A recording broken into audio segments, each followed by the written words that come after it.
Hello everyone, welcome back to my channel. This is Pramila Yadav. हम CDP discuss कर रहे हैं, जो हर एक टीचिंग एग्ज़ाम, चाहे वो किसी स्टेट का टेट एग्ज़ाम हो या फिर कोई भी कॉम्पिटिटिव एग्ज़ाम हो, जहाँ पर भी आपसे सीडीपी का पर्टिकुलर ये टॉपिक पूछा जाता है, हर एक एग्ज़ाम के लिए इक्वली इम्पोर्टेंट है।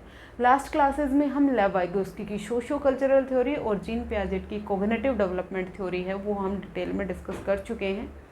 आज हम बात करेंगे जीन पियाजेट और लेव वाइगोस्की की थ्योरी की कंपैरिजन करेंगे। उन दोनों में क्या क्या सिमिलरिटी है, क्या क्या डिफरेंसेस हैं, क्योंकि क्वेश्चन यहाँ से बहुत बार पूछा जाता है। हम कंफ्यूज हो जाते हैं कि कौन सी थ्योरी जीन पियाजेट ने ये बात की थी और किस थ्योरी में लेव वाइगोस्की ने ये बात की थी। तो एक बार मैं आपको समराइज़ करवा दूंगी कि जीन पियाजेट ने अपनी थ्योरी में इन चीज़ों की बात की थी, लेव वाइगोस्की ने इन चीज़ों की बात की थी, कंपेयर करके। तो आपका टॉपिक है वो क्लियर हो जाएगा।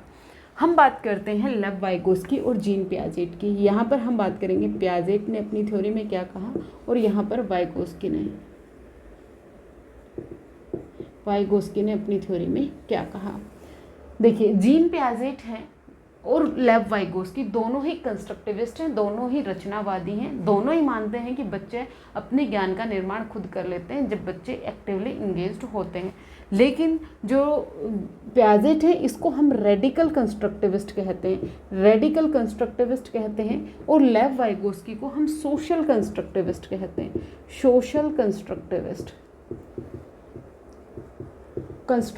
कहते हैं। तो ये एक डिफरेंस है, ये एक रेडिकल कंस्ट्रक्टिविस्ट है और ये एक सोशल कंस्ट्रक्टिविस्ट है।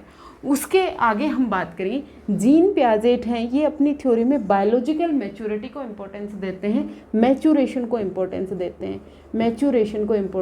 हैं। ये कहते हैं कि बच्चे को कुछ भी सिखाने के लिए उस लेवल का उसका कोग्निटिव डेवलपमेंट होना जरूरी होता है। इन्होंने बायोलॉजिकल मैच्योरिटी, परिपक्वता को इम्पोर्टेंस दी है। लेकिन लेव वाइगोस्की ने बायोलॉजिकल जो मैच्योरेशन है इसको इम्पोर्टेंट नहीं माना है, उन्होंने एज को इम्पोर्टेंट नहीं माना है। ये कहते हैं कि जो किसी भी उम्र का बच्चा है उसको हम कुछ भी सिखा सकते हैं, बायोलॉजिकल मैच्योरेशन होना जरूरी नहीं है। बच्चे को जब आप समाज के साथ इंटरेक्ट करने देंगे, बच्चा जब समाज सोसाइटी के साथ अंतःक्रिया करेगा तो वो अपने ज्ञान का निर्माण खुद कर लेगा। किसी भी उम्र के बच्चे को कुछ भी सिखाया जा सकता है, ये लेव वाइगोस्की कहते हैं। लेकिन पियाजेट कहते हैं कि किसी भी उम्र के बच्चे को कुछ भी नहीं सिखा सकते हैं। बच्चे को एक पर्टिकुलर चीज़ सिखाने के लिए उतना उसका कोग्निशन, उतना उसका संज्ञान डेवलप होना जरूरी होता है। फिर उसके बाद हम बात करें, जो जीन पियाजेट हैं, ये एक्सपीरियंस को इम्पोर्टेंट मानते हैं, अनुभव को इम्पोर्टेंट मानते हैं, एक्सपीरियंस को इम्पोर्टेंट मानते हैं। ये कहते हैं कि बच्चे के जो पर्टिकुलर, जो बच्चा सीखना चाह रहा है, उसके जो एक्सपीरियंस है, जो अनुभव है, वो इम्पोर्टेंट होते हैं। ये मानते हैं कि जो सोशल एक्सपीरियंस है, सोशल एक्सपीरियंस में कौन कौन आएंगे। हमने बात की थी कि उसके पेरेंट्स आएंगे, उसके माता पिता हो गए, उसके भाई बहन हो गए, उसके सिबलिंग्स हो गए, उसके टीचर्स हो गए, उसके अध्यापक हो गए, उसके जो पीयर्स हैं वो हो गए, उनके जो मोर नॉलेजेबल अदर है, MKO है, उसको इम्पोर्टेंट माना है कि बच्चा कुछ भी सीखेगा वो अपने मोर नॉलेजेबल अदर से सीखेगा। जो उससे अधिक जानने वाला है वो उसके साथ अपने एक्सपीरियंस शेयर करेगा। मान लीजिए टीचर है, वो बच्चे को सिखा रहा है, तो टीचर अपने एक्सपीरियंस शेयर करेगा बच्चे के साथ, और बच्चा टीचर के एक्सपीरियंस से ही सीखता है। यहाँ पर लेव वाइगोस्की कहते हैं कि जो बच्चा है उसकी उम्र इतनी लंबी नहीं होती कि वो सब कुछ अपने एक्सपीरियंस से सीखे, वो दूसरों के एक्सपीरियंस से भी सीखता है। लेकिन यहाँ पर जो जीन पियाजेट हैं वो खुद के अनुभव की बात करते हैं कि बच्चा कुछ भी सीखेगा वो खुद के अनुभव से सीखेगा, दूसरे के अनुभव से नहीं सीखेगा। लेव वाइगोस्की अपनी थ्योरी में सोसाइटी को इम्पोर्टेंस माना है, समाज को इम्पोर्टेंस दी है, संस्कृति को इम्पोर्टेंस दी है और भाषा को इम्पोर्टेंस दी है। समाज, संस्कृति और भाषा, इन तीन चीज़ों को इम्पोर्टेंट माना है लेव वाइगोस्की ने। लेकिन जीन पियाजेट ने ना तो समाज को इम्पोर्टेंस दी और ना ही संस्कृति को इम्पोर्टेंस दी, इन्होंने इम्पोर्टेंस दी है। इन्होंने समाज और संस्कृति को ना के बराबर इम्पोर्टेंस दी है, इन्होंने अनुभव और मैच्योरेशन को इम्पोर्टेंस दी है। फिर उसके बाद हम बात करें, जो जीन पियाजेट है, ये भाषा के बारे में क्या कहते हैं। जीन पियाजेट कहते हैं कि पहले बच्चे में थिंकिंग आती है, पहले बच्चे में विचार आते हैं, बच्चे में पहले क्या डेवलप होते हैं, थॉट डेवलप होते हैं। पहले बच्चे में थॉट डेवलप होंगे, फिर उसके बाद बच्चे में भाषा का डेवलपमेंट होता है, फिर उसके बाद बच्चे में लैंग्वेज का डेवलपमेंट होते हैं। लेव वाइगोस्की कहते हैं कि बच्चे में बाय बर्थ ही भाषा होती है, बाय बर्थ ही बच्चे में जो थॉट और जो लैंग्वेज है वो बाय बर्थ ही पाई जाती है, जन्म से ही पाई जाती है। जो थॉट है वो लैंग्वेज से इंडिपेंडेंट होते हैं 3 साल तक। जब बच्चा 3 साल तक का होता है, 3 साल से पहले, जन्म से 3 साल तक जो थॉट है, विचार हैं और जो भाषा है वो दोनों अलग अलग होती हैं। 3 साल के बाद विचार और भाषा है वो एक साथ मिल जाती है। इसका मतलब क्या होता है, जब बच्चा 3 साल तक का होता है तो उसे नहीं पता होता कि वो क्या बोल रहा है। जो भी थॉट उसके दिमाग में आते हैं वो बस बोल देता है। जैसे उसे पानी चाहिए होता है तो वो कहता है कि मुझे एम चाहिए या फिर मुझे मम चाहिए। उसे ये नहीं पता है कि उसे पानी कहते हैं, लेकिन वो कुछ बोल रहा है। मतलब भाषा उसमें जन्म से है, उसमें थॉट भी जन्म से है कि उसे प्यास लगी है तो उसे पानी जैसी वो चीज़ चाहिए, लेकिन उसे एग्जैक्टली नहीं पता कि क्या बोलना है। तो इसी तरह से लेव-वाइगोस्की मानते हैं कि बाय बर्थ ही बच्चे में जो थॉट और जो भाषा है वो बाय बर्थ पाई जाती है। 3 साल तक ये सेपरेट होते हैं। 3 साल के बाद बच्चे को ये समझ में आ जाता है कि उसे प्यास लगी तो उसे पानी चाहिए, खाना, उसे भूख लगने पर उसे खाना चाहिए। इस चीज़ को क्या बोलते हैं, तो ये इन्होंने बाय बर्थ बात की। ये कहते हैं कि बच्चे में जो भाषा है, बच्चे की जो भाषा है वो इतनी इम्पोर्टेंट नहीं होती।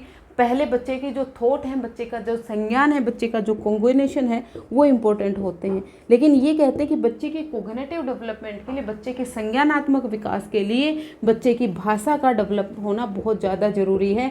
जो भाषा है ये सेंट्रल रोल प्ले करती है बच्चे के कॉग्निशन में, बच्चे के संज्ञान को विकसित करने में।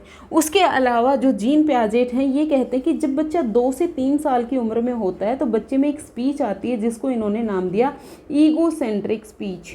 किसका नाम दिया? ईगोसेंट्रिक स्पीच का नाम दिया। ये कहते हैं कि जब बच्चा 2 से 3 साल का होता है तो वो खुद से ही बात कर रहा होता है।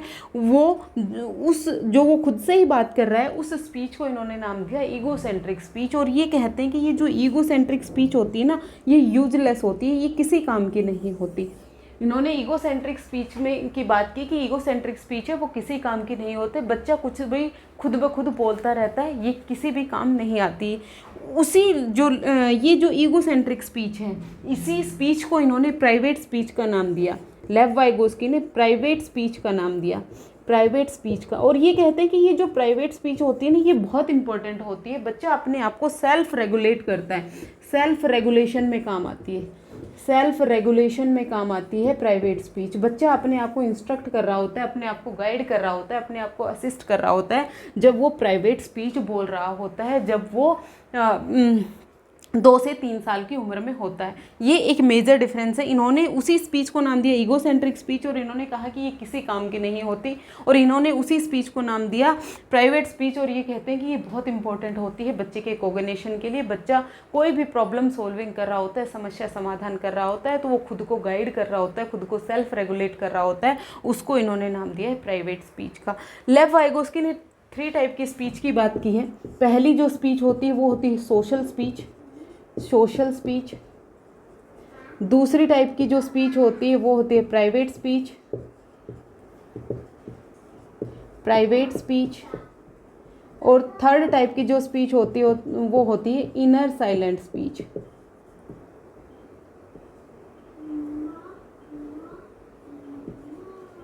Inner silent speech, inner silent speech. ये 3 टाइप की स्पीच की बात की है लेव-वाइगोस्की ने। लेव-वाइगोस्की कहते हैं कि जब बच्चा 2 साल का होता है उसमें सोशल स्पीच आ जाती है, जब बच्चा 3 से 4 साल का होता है तो उसमें प्राइवेट स्पीच आ जाती है, और जब बच्चा लगभग 7 साल का होता है तो इनर साइलेंट स्पीच आ जाती है। सोशल स्पीच का मतलब क्या है? जब बच्चा अपनी फीलिंग्स, अपने थॉट, अपनी एक्सप्रेस करने लगता है दूसरे लोगों के सामने। मतलब बच्चा बातचीत करने लगता है, बच्चा अपने पेरेंट्स के साथ बात करने लगता है, अपने दोस्तों के साथ बात करने लगता है। तो ये किस उम्र में आती है? जब बच्चा 2 साल का होता है। इसको हम सामाजिक भाषण कहते हैं। सोशल स्पीच को क्या कहते हैं? सामाजिक भाषण, सामाजिक भाषण। प्राइवेट स्पीच को हम निजी वॉक भी कहते हैं, निजी वॉक। जब बच्चा 3 से 4 साल का होता है वो अपने आप से बात कर रहा होता है, जब वो कोई भी समस्या समाधान कर रहा होता है तो वो सेल्फ रेगुलेशन के लिए प्राइवेट स्पीच का यूज करता है। फिर इनर साइलेंट स्पीच आ जाती है, जब बच्चा कोई भी प्रॉब्लम सॉल्विंग कर रहा होता है तो वो अपने थॉट्स को, अपने विचारों में जो भी कैलकुलेशन उसके दिमाग में चल रही होती है उसको बाहर एक्सप्रेस नहीं करता है, अपने माइंड में ही कैलकुलेशन करता रहता है। वो बच्चे में कब आती है? इनर साइलेंट स्पीच बच्चे में 7 साल की उम्र में आ जाती है। ये 3 टाइप की स्पीच की बात की थी लेव वाइगोस्की ने। लेव वाइगोस्की कहते हैं कि पहले बच्चे में क्या आती है, लैंग्वेज आती है, पहले बच्चे में भाषा आती है, पहले बच्चे में लैंग्वेज आएगी, फिर उसके बाद बच्चे में थॉट आते हैं, उसके बाद बच्चे में विचार आते हैं। फिर इसके बिल्कुल अपोजिट जो प्याजेट हैं वो कहते हैं कि पहले बच्चे में थॉट आती है, फिर उसके बाद बच्चे में भाषा आती है। ये इंपॉर्टेंट चीज़ है, आपको याद रखनी है। प्याजेट मानते हैं पहले बच्चे में थॉट आएगी, फिर उसके बाद भाषा आएगी। लेव वाइगोस्की कहते हैं कि पहले बच्चे में भाषा आएगी, फिर उसके बाद बच्चे में लर्निंग, थॉट या थिंकिंग आती है। उसके अलावा जो लेव वाइगोस्की कहते हैं कि पहले बच्चे में लर्निंग आती है, पहले बच्चे में अधिगम होता है, अधिगम के बाद बच्चे में विकास होता है। पहले बच्चा लर्निंग करेगा, पहले बच्चे सीखेगा, उसके बाद बच्चे में कॉग्निशन का डेवलपमेंट होता है। और इससे बिल्कुल अपोजिट जीन पियाजेट कहते हैं कि पहले बच्चे में विकास होता है, पहले बच्चे में डेवलपमेंट होता है, और फिर उसके बाद बच्चे में अधिगम होता है, फिर उसके बाद बच्चे में अधिगम होगा, फिर उसके बाद बच्चे में लर्निंग होगी। ये अगेन इम्पोर्टेंट पॉइंट है। ये लेव वाइगोस्की और जो पियाजेट हैं इसकी थ्योरी का कंपैरिजन था, किन किन चीज़ों को पियाजेट ने इंपॉर्टेंस माना, किन किन चीज़ों को वाइगोस्की ने इंपॉर्टेंस दी, और इन दोनों में डिफरेंस क्या है, सिमिलरिटी क्या है। यहाँ से एक क्वेश्चन इंपॉर्टेंट बन सकता है। पियाजेट और वाइगोस्की दोनों ही कंस्ट्रक्टिविस्ट हैं, दोनों ही रचनावादी हैं, दोनों ही संरचनावादी हैं, दोनों ने ही कोग्निटिव डेवलपमेंट की थ्योरी में काम किया, दोनों ने ही बच्चे के संज्ञान को किस तरह से डेवलप होता है उसकी बात की। एक और बात रह गई, जो जीन पियाजेट है वो मानते हैं कि जो डेवलपमेंट है वो डिसकंटिन्यूअस प्रक्रिया है, वो असतत चलने वाली प्रक्रिया है। इन्होंने 4 स्टेजेस की बात की। लेव वाइगोस्की ने अपनी थ्योरी में किन्हीं स्टेजेस की बात नहीं की। ये कहते हैं कि बच्चे का जो डेवलपमेंट है वो सतत चलता रहता है, वो निरंतर चलता रहता है, वो ऐसा नहीं है कि 4 किन्हीं भी स्टेजेस की बात लेव वाइगोस्की ने नहीं की है। जीन पियाजेट ने स्टेजेस की बात की है, इन्होंने जो डेवलपमेंट है इसको डिसकॉन्टिन्यूअस प्रोसेस माना है, लेव वाइगोस्की ने डेवलपमेंट को कॉन्टिन्यूअस प्रोसेस माना है। लेव वाइगोस्की ने एज को इम्पोर्टेंस नहीं दी और जीन पियाजेट ने एज को इम्पोर्टेंस दी है, बायोलॉजिकल मैच्योरिटी को इम्पोर्टेंस दी है। इसके अलावा जो पियाजेट है इन्होंने आनुवांशिकता को भी इम्पोर्टेंस दी है, आनुवांशिकता हेरिडिटी को भी इम्पोर्टेंस दी है। और जो हमारे वाइगोस्की हैं इन्होंने आनुवांशिकता को इम्पोर्टेंस नहीं दी, इन्होंने वातावरण को इम्पोर्टेंस दी है, वातावरण को, एनवायरनमेंट को इम्पोर्टेंस दी है। ये भी एक इम्पोर्टेंट पॉइंट है, क्योंकि ये सोशल कंस्ट्रक्टिविस्ट हैं, ये सोसाइटी को, संस्कृति को इम्पोर्टेंस देते हैं, और ये आनुवांशिकता को इम्पोर्टेंस देते हैं, हेरिडिटी को इम्पोर्टेंस देते हैं। इन्होंने अपनी थ्योरी में स्कीमा की बात की, असिमिलेशन की बात की, अकोमोडेशन की बात की, ऑर्गेनाइजेशन की बात की। इन्होंने अपनी थ्योरी में मोर नॉलेजेबल अदर की बात की, MKO की बात की, स्कैफोल्डिंग, मचान की बात की, ZPD की बात की, जोन ऑफ प्रॉक्सिमल डेवलपमेंट की बात की। आपसे यहाँ से भी क्वेश्चन पूछा जा सकता है, ZPD की बात है वो किसने की थी, लेव वाइगोस्की ने की थी या फिर जीन पियाजेट ने की थी। तो जो वाइगोस्की हैं उन्होंने मोर नॉलेजेबल अदर की बात की थी, स्कैफोल्डिंग टेम्परेरी हेल्प की बात की थी, और ZPD zone of proximal development की बात की थी। अगर इनमें से कोई भी टर्म आपको नहीं क्लियर होती है तो आप लास्ट क्लासेज एक पर आप जाकर चेक कर लीजिए, मैंने डिटेल में हर एक टॉपिक में हर एक टर्म का डिटेल में डिस्कशन दिया है, वहाँ से आपको क्लियर हो जाएगा। होपफुली आपको एक बार ओवरव्यू मिल गया होगा जीन पियाजेट और वाइगोस्की की थ्योरी का, इन दोनों में सिमिलरिटी क्या क्या है, इन दोनों में डिफरेंसेस क्या क्या हैं। इससे बाहर जीन पियाजेट और लेव वाइगोस्की की थ्योरी से बाहर कोई भी क्वेश्चन नहीं जा सकता, इन्हीं में से ही आपका क्वेश्चन बन जाएगा। आज के लिए इतना ही, मिलते हैं नेक्स्ट क्लास में फिर से। Thank you very much.